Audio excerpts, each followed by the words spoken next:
Have you ever found yourself wide awake at 3 a.m. just staring at the ceiling, replaying your budget, dreading that next bill, that knot in your stomach, that little whisper of, what if? Yeah, you're definitely not alone. It's almost universal, this feeling. And it has a name. Financial anxiety. This isn't just about managing money, is it? It's about the huge impact that worry has on our lives, our mental well-being, our sleep, definitely. And right now, with economic stuff being uncertain for a lot of folks, understanding this, addressing this anxiety, it feels more critical than ever. So our mission today is to really take a deep dive here. We've gathered a whole stack of insights and financial strategies, psychological perspectives, and just raw, real-world experiences from people navigating this stuff. We're going to unpack it all, not just for generic advice, but to find those really potent nuggets, give you concrete steps, the goal, to help you move from that place of constant financial worry towards, well, a stronger sense of security. We're looking at strategies, sure, but also that crucial mindset shift. It's fascinating, isn't it, just how pervasive this feeling is, how deep it can run. This isn't just a fleeting concern for so many. It's a deep-seated thing that ripples through everything. Our sources, like there's this recent Bankrate survey, I think from March 2024, it painted a really clear picture. Nearly half, like 47% of U.S. adults say money negatively impacts their mental health. And we're talking a whole spectrum here. Anxiety, stress, those obsessive, worrisome thoughts that just steal your peace, right? And loss of sleep, even leading to depression. It really shows how financial stress goes way beyond just the bank account. Yeah, 47%. Wow. And when those worries aren't just passing thoughts, when they hang around for weeks, maybe months, that's usually a sign it's something deeper, isn't it? More entrenched. We've seen this so clearly in online communities too, like on Reddit. People share these really vulnerable struggles. Many say their anxiety now isn't just about today's finances, but it stems from this profound insecurity growing up, lack of stability. Maybe money was always tight, always a source of tension. That kind of early programming, it can leave a real mark. It's powerful reading stories from people who maybe they're earning decent money now, more than they thought they would. Their finances are way better, but they're still overwhelmed by this almost irrational fear of losing it all. It shows how deep these anxieties go, right? They stick around long after things actually change. Absolutely. And financial uncertainty, fundamentally, it is a normal stressor. It's natural, even adaptive, to feel some tension when resources feel strained. A bit of stress can even motivate us, right? Push us to prepare, work harder, save more. But the crucial difference is when that stress becomes excessive, when it tips over from motivation into, impairment. Instead of helping us prepare, it actually blocks our ability to think clearly, make good decisions, take effective action. It's like being frozen instead of spurred on. Impairment. Okay, so it stops being helpful and actually makes things worse. Exactly. And this gets magnified during tough economic times. Recessions, job losses, even just persistent inflation grinding away. It's like a magnifying glass on any existing mental or emotional health issues. Think about it. If someone's already dealing with depression or anxiety, maybe past trauma, PTSD, grief, addiction, these economic pressures make coping so much harder. David Yonkin, he's a senior EAP consultant, a clinical social worker. He sees this directly in those, increases in substance use, other unhealthy coping behaviors when financial stress just gets overwhelming. Right, people trying to numb it out, basically. Yeah. And our bodies and minds, they give us signals when stress is hitting that overload point. You might find it hard to communicate your thoughts clearly. Trouble sleeping, that 3 a.m. stare you mentioned, mind racing. Irritability cropping up more, maybe relying more on things like alcohol or drugs or food, overeating, undereating. Work performance might dip. Physical symptoms too, headaches, stomach issues, muscle tension, even feeling disoriented, trouble concentrating, or deeper feelings like hopelessness, mood swings, guilt, self-doubt about managing money. What's really fascinating and maybe most critical is realizing how our financial reality doesn't just hit the bank account. It truly permeates everything: sleep, relationships, thinking, physical health. It's all connected. Recognizing these signs, even the subtle ones, that's the essential first step to tackling the anxiety and getting back some control. Okay, it's clearly not just about the numbers then. It's so deeply interwoven with our whole sense of self, our security. But okay, the good news is there are concrete things you can do, right, to move beyond feeling overwhelmed. So let's unpack this. If we're going to tackle financial anxiety head on, transform that internal what-if worry, we need a solid foundation. And that foundation, it sounds like, starts with getting real about our money. Absolutely. The cornerstone of gaining control and really gaining agency over that anxiety is revisiting and mastering your budget. It's not just, bean counting. It's the fundamental tool for consciously managing your money. And it becomes even more vital during high inflation or economic downturns. So where do you start? First, clearly separate your essential expenses from your discretionary spending. Essentials are the non-negotiables: housing, food, necessary transport, utilities, minimum debt payments. Discretionary is, well, pretty much everything else. Dining out, entertainment, new gadgets, that weekend trip. The wants versus the needs, basically. Pretty much. Once that's clear, you can spot opportunities to maybe curtail or delay some of that discretionary stuff. Ask yourself, how much would it really impact your life to delay buying a new car for a bit or postpone that big overseas trip for a year? Often, these adjustments, they might feel a bit frightful at first, like a sacrifice, but they can seriously boost your near-term savings without actually wrecking your quality of life long-term. The goal isn't deprivation. It's crafting a budget that's realistic and crucially sustainable for you. It needs to reflect how you actually spend, but also encourage, mindful consumption. Effectively, categorize expenses, fixed costs like rent, variable costs like groceries, set spending limits for categories. Digital tools, apps, they could be a huge help here, like YNAB. You need a budget. People find it really helpful because it budgets the money you have right now. It's a zero-based approach. Every dollar gets a job. This reduces stress massively because you get this super clear, immediate picture. It gives you a real sense of control. That sustainability point is huge. And the psychological benefit, it's not about instant perfection, right? It's progress you can actually stick with. And this really echoes what we heard from people on Reddit. One person said it beautifully. Realizing budgeting is a tool, not set in stone, and can change. That flexibility seems key. They often talk about things like a 50-30-20 budget, 50% needs, 30% wants, 20% savings debt. It's a flexible framework, allows for mindful spending without feeling totally restricted. Another person shared their method, which I found interesting. They track every purchase, gives them that control, that awareness, but they don't obsess over every little number or constantly tweak the budget. They just know their savings are good enough, consistent. They don't need to keep analyzing. It's about building a system that works for your psychology, your life, not just the spreadsheet. Frees up that mental energy from worry. Exactly. And building right on that budget foundation. The next absolutely critical piece is padding your emergency savings. Think of it literally as your financial shield, a vital buffer against curveballs.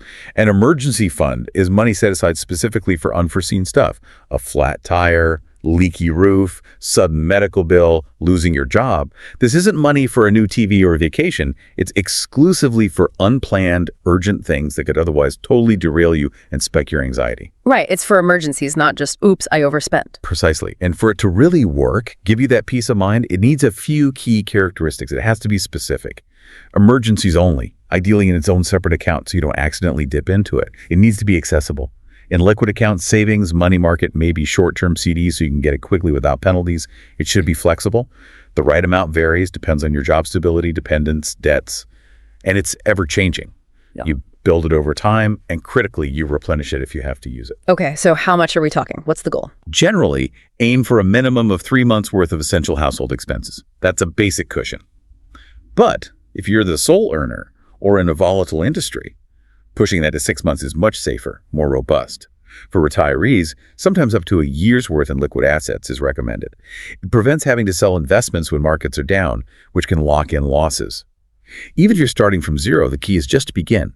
Even small, consistent amounts. The security grows with every dollar saved. It's invaluable. The psychological relief, I can imagine, is massive. We heard from someone on Reddit who said it perfectly. When my emergency fund hit 3 months of expenses, my anxiety just evaporated. Best financial move I ever made. That's such a powerful statement about peace of mind, isn't it? Another person echoed that. I keep 6 months' expenses available. Helps me to know that no matter what happens, I have 6 months to figure it out. That's real control. It really is. That figuring it out time is crucial. So how do you actually do it? Become a savings star. The advice seems consistent. Pay yourself first. Make saving automatic, like a bill, not just what's left over. Use direct deposit splits if your employer offers them. Send money straight to savings before you even see it.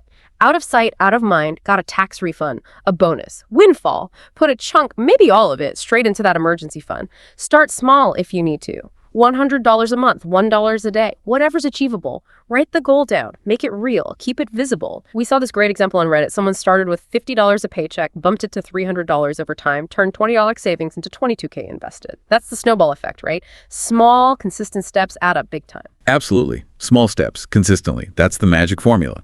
Okay, so once you have that emergency fund building, or even while you're working on it, the next huge area for reducing anxiety is tackling debt. Especially high-interest debt. like credit cards. That stuff is insidious. And with interest rates having gone up recently in many places to try and curb inflation, carrying those balances has become even more crippling. It's not just the numbers either. Mismanaged debt hits your credit score, affects future borrowing, housing, even jobs sometimes. It's a massive, constant source of anxiety, keeps you feeling like you're always behind. And in really bad cases, can lead to bankruptcy, which is devastating. Okay, so debt. How do we fight back? Reclaim that freedom? Our sources mention a few key strategies. First, prioritizing high-interest debt. This seems to be where the avalanche versus snowball debate comes in. Right. The avalanche method is mathematically optimal. You pay off the debt with the highest interest rate first, saving the most money on interest over time. The snowball method focuses on paying off the smallest balances first, regardless of interest rate. This doesn't save the most money, but knocking out those small debts quickly gives you these psychological wins, this momentum that can keep you motivated. So it depends on your personality, what keeps you going. Exactly. Yeah. Consistency trumps perfection. Choose the method you'll actually stick with. Okay. What else? Debt consolidation. Yes, that can be powerful if you have multiple high-interest debts. You combine them into one new loan, hopefully with a lower interest rate. Simplifies payments just one bill. Can lower your overall interest costs. Options include personal loans, balance transfer credit cards with those 0% intro periods, maybe a home equity loan if you own property. But crucial caveats. Understand the new loan terms, fully fees, future interest rates, and you absolutely must commit to not racking up more debt. It's a tool to manage existing debt, not an excuse for more. Right? Don't dig the hole deeper. What if you're already struggling? Falling behind? Negotiate with your creditors. This is vital and often overlooked. Early, calm communication is key. Lenders are often more willing to work with you than you think payment plans. Temporary relief, especially if the problem is temporary. Why? Because foreclosure or collections is expensive and messy for them too. Don't wait until it's too late. Call them. Ask specifically for the loss mitigation department to discuss a workout plan, not just collections. That's often more constructive. That makes sense. Be proactive. We saw someone on Reddit celebrating, just paid off 2 credit cards, managed finally, lol. That feeling must be incredible. Huge relief. Now, for homeowners specifically facing mortgage trouble, there are tailored strategies. Check your employee assistance program for financial consults. Contact the lender's loss mitigation department directly. Talk to HUD-approved housing counselors. They're experts, often free, can negotiate for you. There are alternatives to foreclosure, which is always the last resort. Selling, pre-foreclosure sale, maybe a deed in lieu. It's crucial to understand the tax and credit impacts of these options. And military personnel have special protections under the SCRA, like interest rate caps during active service. Lots of options, but the key seems to be communicate early, get expert help. Precisely. Proactive, calm, informed communication. And linked to all this, it's also really important to consider staying invested, keeping focus on long-term goals, even when markets get turbulent. It feels counterintuitive, maybe even scary, to not sell when you see your portfolio drop. But panicky selling is often a huge mistake. Market history shows us again and again some of the best market days happen right after the worst days, often unpredictably. Selling locks in losses, turns paper losses real, and timing the market to get back in, virtually impossible, even for pros. Staying invested through the ups and downs using time-tested strategies like rebalancing and diversification, that's usually the right long-term move. Rebalancing and diversification, can you unpack those quickly? Sure. Rebalancing is just periodically adjusting your portfolio back to your target mix. If stocks soared, sell some, buy bonds, get back to your plan. Forces you to buy low, sell high systematically. Diversification means spreading investments. Different assets like stocks and bonds, different industries, geographies, maybe real estate, reduces risk from any one area tanking. And dollar cost averaging, investing a fixed amount regularly, like every month. You buy more shares when prices are low, fewer when high. Smooths out your purchase price. These strategies plus emotional discipline historically lead to rebounds. Patience pays off. That long-term view seems essential.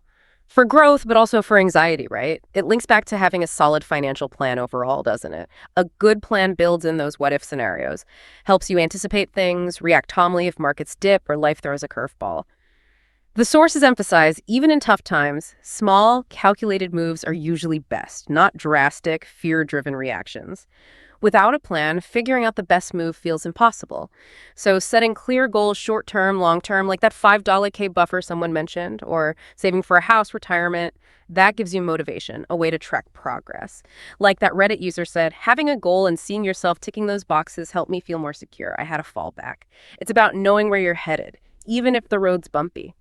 Oh, so all these practical steps, budgeting, emergency fund, debt strategy, investing, they're powerful. They lay the groundwork. But here's where it gets really interesting. Because money isn't just numbers, is it? It's so tied up with our emotions, our past, our mindset. Financial security alone doesn't always kill the anxiety. You have to play the mental game too. You're absolutely right. Our psychological state colors everything, often more than the actual numbers do. One of the first, maybe most crucial steps in managing the feeling of anxiety, shifting from worry to agency, is just acknowledging and validating your feelings. One source suggested starting with a simple, powerful OUCH. Give yourself permission to feel the pain, the anger, the frustration, the unfairness.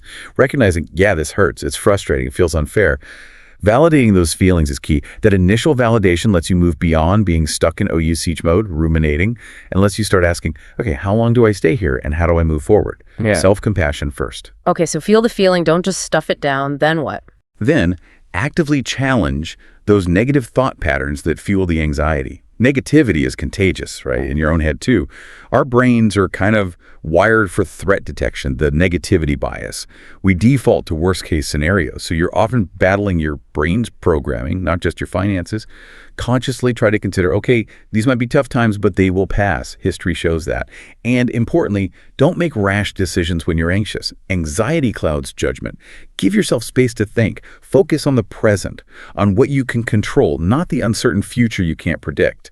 There was that great mindset shift from Reddit. What if things go badly? Yes, but what if they go well? It's not just wishful thinking. It's like actively training your brain to see possibilities too, rewiring pathways.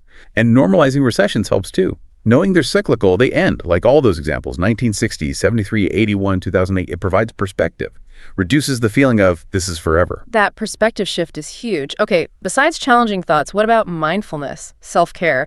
That stuff often goes out the window when we're stressed about money. Tragically, yes, but it's fundamental. Prioritizing adequate sleep, healthy food, regular exercise, these aren't luxuries. They're pillars of resilience. They help you avoid stress-related illness, regulate emotions, think clearly for better decisions, relaxation techniques, too deep breathing, meditation. They calm the nervous system. I liked that Reddit suggestion about journaling instead of constant number crunching, like physically writing thoughts down to process them, slower, more deliberate. Helps clear the anxious chatter. Yes, handwriting can be very grounding for some people. And always remember, proper sleep is probably one of the single best anxiety reducers out there. Foundational. Makes sense. And what about connection, social support? Vital, especially when financial anxiety feels so isolating. Spend time with trusted people. Share how you feel. It's validating. Brainstorm coping strategies together. Fresh perspectives, practical ideas can emerge. Be honest about your needs in relationships, personal and work. It fosters understanding. For families, tough times can be chances to work as a team. Prioritize the partnership. Communicate openly. Share responsibilities. Handle finances jointly. Builds resilience together. With kids, teach them about money, basics, income, expenses, allowance, chores. But shield them from the heavy burden of adult financial struggles. That worry isn't for them. Protect their sense of security. Okay, team approach for families. And what about turning challenges into opportunities? That sounds optimistic, maybe. It can be powerful. See tough times as a chance to take stock, make needed changes, maybe learn new skills, take courses, could lead to better job options down the line. Turn a setback into a gain. Engage in activities outside of money worries. Volunteering, joining a club, a hobby, shifts focus, connects you, brings joy. And that counterintuitive tip from Reddit, set aside a little fun money and make sure you spend it guilt-free. Show yourself money is for enjoyment too, not just survival. Reinforces that idea. You are worth more than constantly worrying or denying yourself things. Yeah, that's powerful. It raises that question. How do we see challenges not just as roadblocks, but as catalysts? For growth, for understanding what really makes us feel secure. It's a deep question, and it leads perfectly to the final point. Yeah. Sometimes self-help isn't enough. Despite all our best efforts, the anxiety lingers. Or the situation is just too complex, too overwhelming. Right. And seeking professional support, it's not weakness, is it? It's actually a proactive, smart move. Absolutely. A courageous step. And there are resources. Your Employee Assistance Program, EAP, if you have one through work. Often free, confidential support. Guidance on financial legal issues. Maybe a free initial consult. Referrals for mental health counseling. 2447. Great first stop. Okay, EAP. What else? You mentioned financial advisors versus financial therapists. What's the difference? Good question. A financial therapist helps with the stress and mental health side of money. Mindset, habits, emotional triggers, past stuff. Healing your relationship with money. A financial advisor manages the money itself, investing, planning, budgeting, optimizing assets. So when would you see a therapist versus an advisor? Therapists might be right if worries persist for months, significantly impact mental health despite self-help, or if you see patterns of self-sabotaging financial behavior. Before seeing either, though, do some prep. Update your budget, list debts and assets for net worth, think about your goals, short and long term. Makes the sessions way more productive. And finding the right advisor, you mentioned fiduciary. Yes, absolutely key. A fiduciary is legally bound to act only in your best interest. Put your needs first. Avoids conflicts of interest. Not all advisors are fiduciaries. Ask them directly. Many offer free consults or sliding scales. Interview a few, find a good fit. Check their fees, their approach. Fiduciary, got it. Any other support options? Yeah, nonprofit credit counseling services, certified financial planners can offer structured help, often low cost. Psychologists, licensed therapists can address root emotions, teach stress management, help change unhealthy behaviors. Support groups, too, for specific issues like compulsive spending or debt. Peer support is powerful. Bottom line, if self-help isn't cutting it, if you're using substances to cope, if emotions feel increasingly troubling hopelessness, severe irritability, it's time to reach out. Seeking help isn't failure. It's a proactive, wise step towards holistic well-being. Sometimes the best solutions come from getting that outside perspective and expertise. Wow. What an incredible deep dive. From understanding how widespread this anxiety is to concrete strategies, the mental game, and knowing when to get help, it feels like gaining control, getting peace of mind. It's an ongoing process, isn't it? Not a one-time fix. Yeah. Continuous conversation with yourself, your money. Exactly. And ultimately, it's about shifting perspective. From scarcity fearing not enough to abundance. Not just material abundance, but abundance in resilience, inner peace, belief in your ability to navigate things. Money's just a tool, right? Doesn't define who we are. Your worth is inside you, always, regardless of the bank balance. The journey isn't just numbers. It's building resilience, self-awareness, finding that inner peace that market swings can't touch. Remember your inherent worth. Choose your path forward intentionally. Celebrate every win, no matter how small. Remember the power you have to steer your own ship. We really hope this deep dive has given you some powerful tools, maybe some fresh perspectives, and definitely a renewed sense of possibility. For your financial health, your emotional well-being, keep exploring, keep learning, and remember, you absolutely have the power to steer yourself in any direction you choose. Until next time, keep diving deep.